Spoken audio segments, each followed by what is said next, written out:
fellow Americans.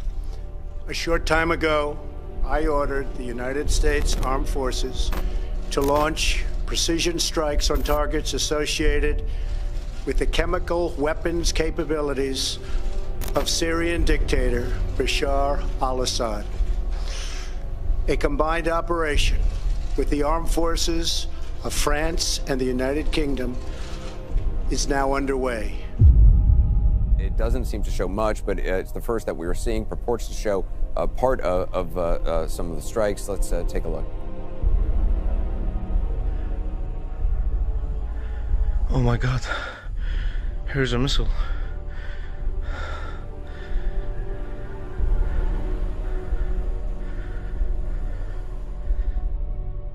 Show you some video now coming in, Nightscope video. We're told this is from the Syrian Central Military Media. They have released what they show are missiles incoming over the city of Damascus during the airstrikes by the U.S., France, and Britain, that allied coalition tonight.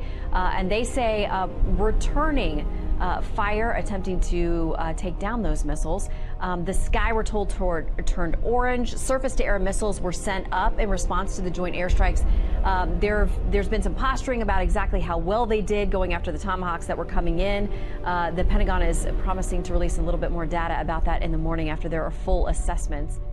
Anderson, let me show you something that I think is going to be incredibly important. Let's start with this, to the point that Barbara is making and John Kirby just made, is that when you look at the presence of U.S. and allied capabilities that are currently in the region, what you have in each one of these, clearly you've got ships that are coming into the Mediterranean, and you've got pre-positioned capabilities here that can strike into Syria.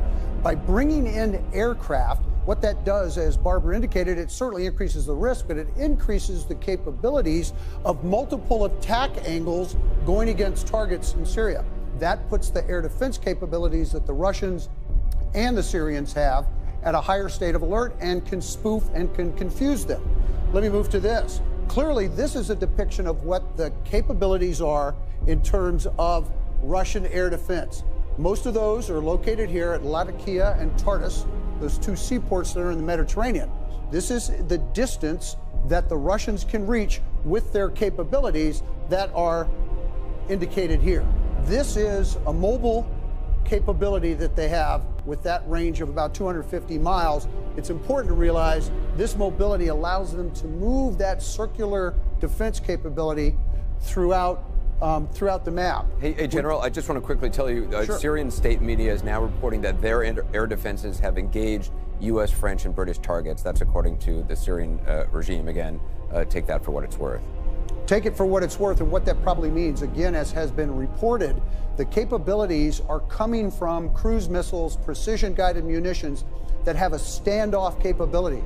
No U.S. aircraft will go into this very contested airspace. There's no reason that would, by doing that, that would increase either an attack capability or an effect that we want to try to, that the United States or the allies want to try to achieve on the ground. That can be achieved from a standoff capability. This morning, new signs airstrikes could be coming, and soon a U.S. destroyer is already in the Mediterranean. British aircraft and French warplanes here too. A French warship right off the coast here in Lebanon. While inside Syria, new images showing Assad's forces and the Russian forces supporting them, suspecting something is coming and soon. Now moving military assets to prepare for any possible attack. Great concern to General Mattis and others has been, a direct confrontation between the U.S. Right. U.S. forces and Russian forces in Syria. Correct. Anderson, this is the challenge. This is the visualization that we get to. These are locations where Syrian aircraft and other capabilities are. For example, here's the capital of Damascus, where we already know attacks are ongoing. What we see here in red are locations where Russian forces, not just aircraft, but ground forces, logistics capabilities, intelligence capabilities, to include ground capabilities, coexist with Syrian forces. Those are British Tornado fighter jets. They are taking off as we speak. That's a live feed that we are getting from that base. But as we just reported, the B-1 bombers, the U.S. Air Force B-1 bombers, those are supersonic bombers that fly from a base in Qatar. They were involved in the airstrikes tonight over Syria.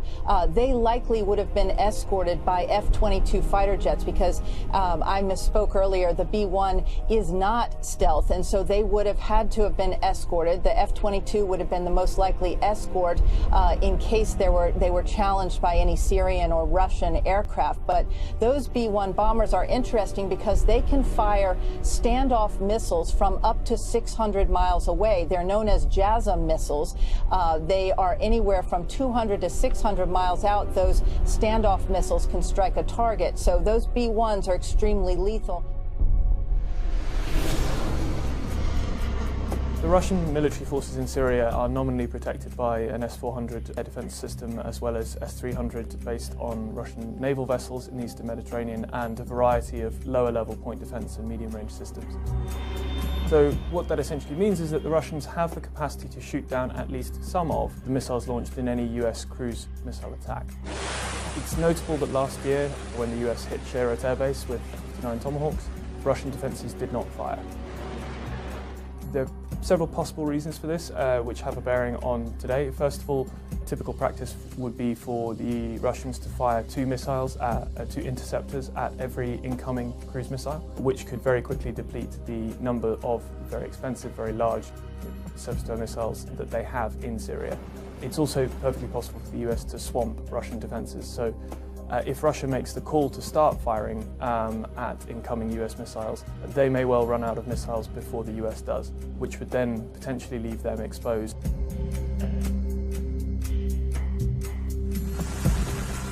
Russia is not capable of matching the US in conventional military terms on anything other than very localized sort of geographical and temporal areas where they choose to have a confrontation. The US massively more powerful in conventional terms. Russia, of course, still maintains a nuclear arsenal directly comparable to that of the US, indeed in some ways actually superior. But certainly in Syria, while Russia has deployed quite a substantial air power component as well as land forces and naval forces, were there to be some sort of conventional flashpoint, the US and its allies would probably quite quickly gain the military ascendancy. Of course, the worry is not whether Russian systems could be overcome or suppressed in Syria, but what the escalation would lead to elsewhere. It's very unlikely that the Russians will stand by and let a concerted campaign against the Assad regime go forward, and therefore if President Trump were determined to try and do so, yeah, there's a huge possibility for escalation. At 9 p.m. Eastern Standard Time, French, British, and U.S. forces struck targets in Syria in support of President Trump's objective to deter the future use of chemical weapons. Our forces were integrated throughout the planning and execution of the operation. The targets that were struck and destroyed were specifically associated with the Syrian regime's chemical weapons program. We also selected targets that would minimize the risk to innocent civilians. The first target was a scientific research center located in the greater Damascus area. This military facility was a Syrian center for the research, development, production, and testing of chemical and biological warfare technology. The second target was a chemical weapons storage facility west of Homs. We assessed that this was the primary location of Syrian sarin and precursor production equipment. The third target, which was in the vicinity of the second target, contained both a chemical weapons equipment storage facility and an important command post. With afterburners glowing and loaded with Storm Shadow cruise missiles, 4 RAF Tornadoes take to the skies as Britain's contribution to raids launched overnight in response to Syria's alleged use of chemical weapons. Planes and missiles from the US and France joined the raid, and explosions were seen across Damascus as the Syrians launched their own defense rockets. The combined American, British, and French response to these atrocities will integrate all instruments of our national power. No amount of American blood or treasure can produce lasting peace and security in the Middle East. It's a troubled place. We will try to make it better, but it is a troubled place.